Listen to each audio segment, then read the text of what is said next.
Et bonjour, c'est Nicolas de Immobilier Compagnie. Alors je sais que certains d'entre vous veulent vivre de l'immobilier.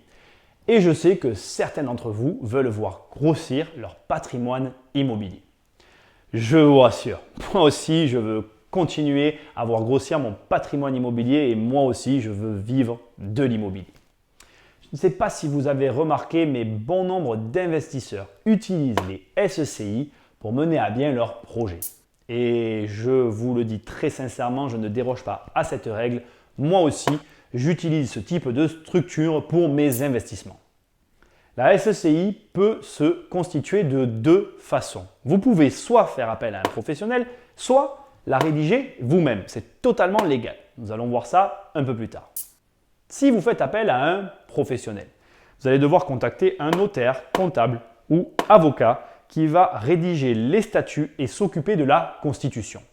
Il va facturer la prestation environ entre 800 et 1500 euros.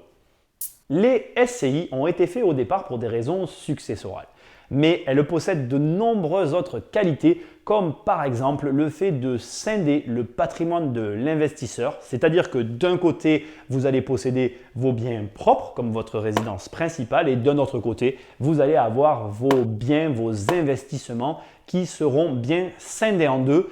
L'utilité est que, bien évidemment, s'il arrive quelque chose d'un côté, l'autre côté ne soit pas impacté par les problèmes que vous allez pouvoir rencontrer. La SCI, bien évidemment, revêt plusieurs formes juridiques et fiscales et tout cela fait que ce sont des outils formidables pour développer son patrimoine immobilier.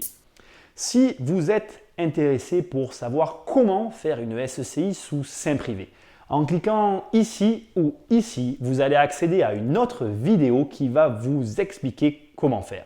Je vous dis donc à tout de suite de l'autre côté.